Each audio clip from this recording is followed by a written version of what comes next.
There's some flooding in the district that I wanted to check up on, and also early vote.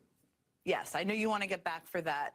Let me start, but I just kind of tried to outline what the impact would be if SNAP benefits are cut off, and we certainly look like we're heading for that. We'll see what the judge rules, of course, tonight. I want to start by asking about the human impact. I showed some video of a long line at a food bank out in Arizona, in Phoenix, Arizona. There are lines like that all across the country. I know you're hearing from members, you're paying attention to districts. Help people understand what the human impact is right now, what you're anticipating. Yeah, it's extraordinary that Donald Trump and Republicans are threatening to cut off SNAP benefits to 42 million Americans, including 16 million children, 8 million seniors, and over 1 million veterans.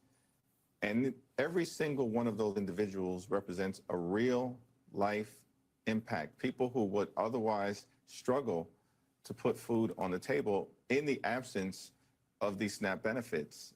And there's absolutely no justification for Donald Trump and the Republicans to withhold SNAP.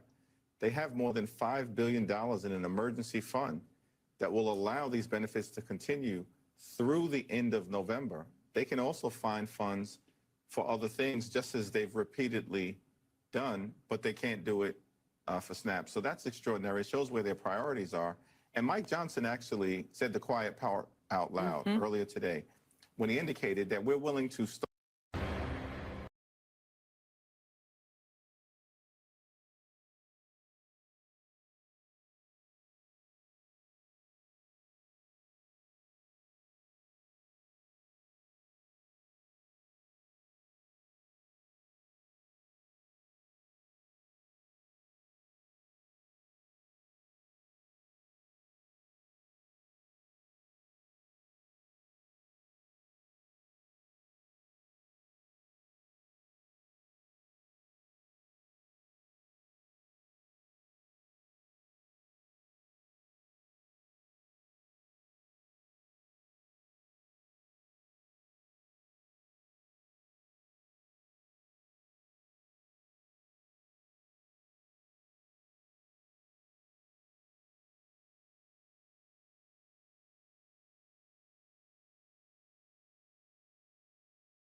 As promised, joining me now is House Democratic Leader Hakeem Jeffries.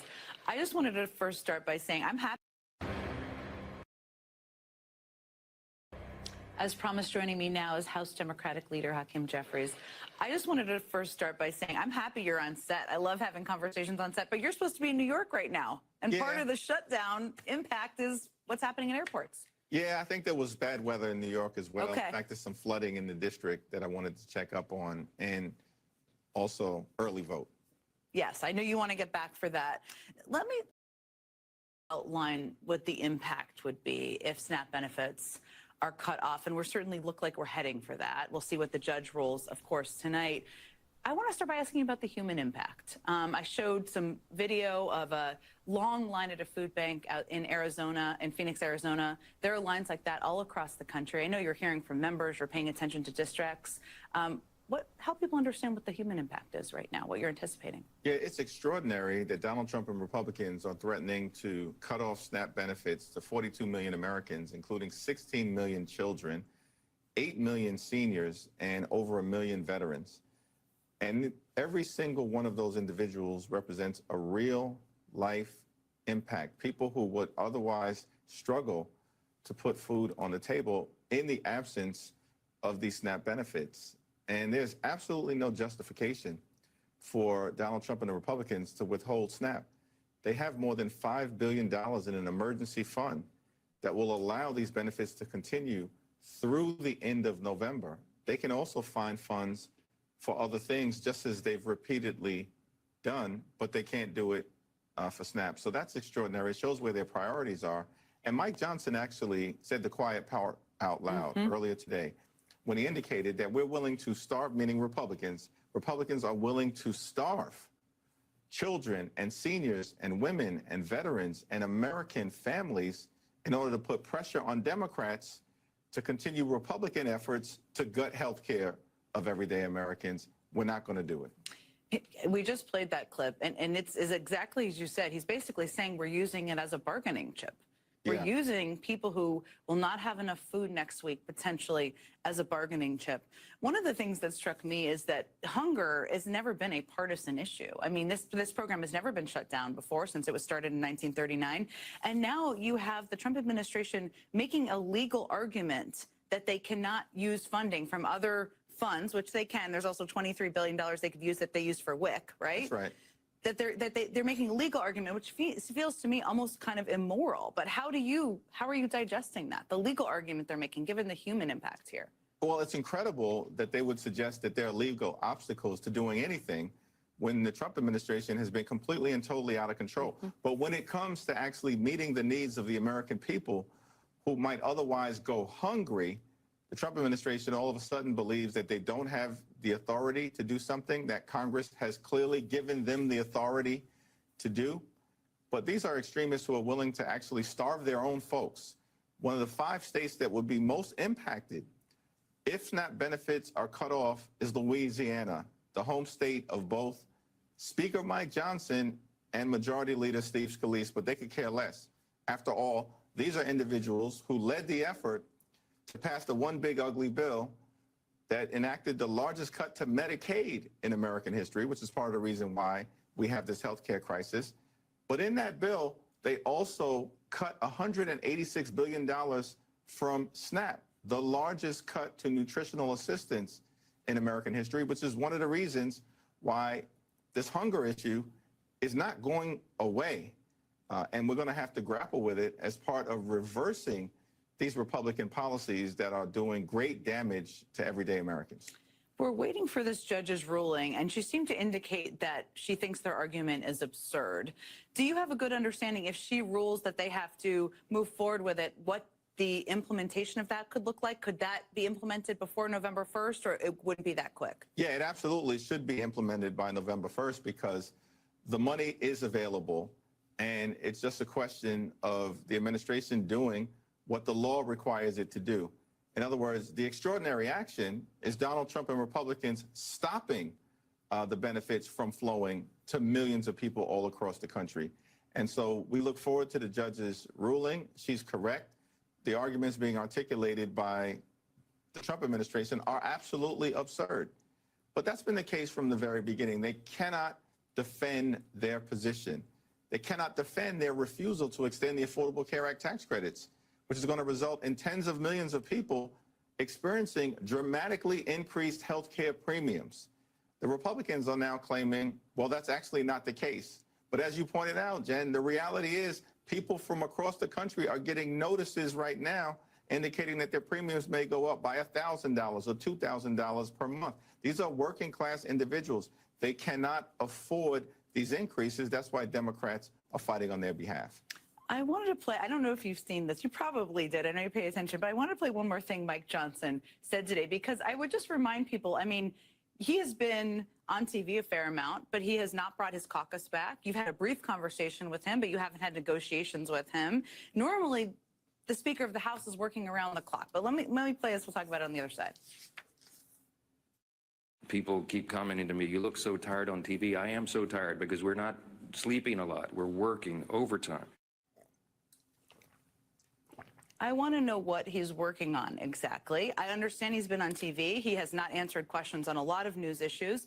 But what is making him so tired? That's a great question. Republicans have actually been on vacation for 5 consecutive weeks. Mike Johnson and Republicans have canceled votes week after week after week after week after week. They clearly aren't doing anything. There are no hearings. No legislation is being voted on. Nothing is being debated. And all we see is this parade, this malignant clown show that they keep rolling out day after day when Mike Johnson and Republicans are appearing before cameras, lying repeatedly to the American people. Trump is now back from his trip to Asia, claiming victory. Who knows why? But he's now back. It seems that Mike Johnson. After day when Mike Johnson and Republicans are appearing before cameras, lying repeatedly to the American people. Trump is now back from his trip to Asia, claiming victory. Who knows why? But he's now back. It seems that Mike Johnson and John Thune are not going to do anything unless Trump tells them to do something. Do you think any negotiations can start unless he's in the room? Does he need to be in the room for them, or how does this happen from here? Well, Donald Trump either needs to be in the room or he just needs to give Mike Johnson and John Thune the green light to actually sit down and do their jobs. But until they get, a yes from the puppet master that they can sit and have a conversation with Democrats, unfortunately, nothing is happening. And that's why Leader Schumer and myself have maintained from the very beginning that Donald Trump needs to get engaged and focus on solving problems for the American people, as opposed to trying to enrich himself, destroying the White House, and somehow finding $40 billion to reward his billionaire buddies on Wall Street and bail out this right-wing wannabe dictator in Argentina, but can't find a dime to make health care affordable for the American people or ensure that folks don't go hungry. Would you and we saw what happened last time. I mean, would you and Leader Schumer go back to the White House if he invited you back there to negotiate? Yeah, I think Leader Schumer will have to have that, and I have to have that conversation. But we've said repeatedly we're willing to sit down with anyone, anytime, any place, because we want to reopen the government. We want to enact a bipartisan spending agreement, but it actually has to be an agreement that makes life better for the American people. And we need to decisively address the Republican health care crisis. And clearly, the only way for that to happen will be for us to engage with Donald Trump and his administration, because at this point, Senate Republicans and House Republicans are useless. There was a report today, I mentioned this too, about polling that was presented in the caucus meeting today. Trump seems like somebody, he's a lot of things, but somebody who responds to political polling. Do you think that is what this is going to take for him to kind of move him? And what do you wish he would know about how the public is digesting this from just even a political standpoint? Well, Abraham Lincoln once famously said, public sentiment is everything. With it, nothing can fail. Without it, nothing can succeed. And so public sentiment clearly recognizes that Donald Trump and Republicans are responsible for shutting the government down, refuse to open it back up because they are unwilling to make health care affordable for millions of Americans. And now they are threatening to visit hunger on millions more, including children in rural America, urban America, small town America, the heartland of America, and Black and brown communities throughout America.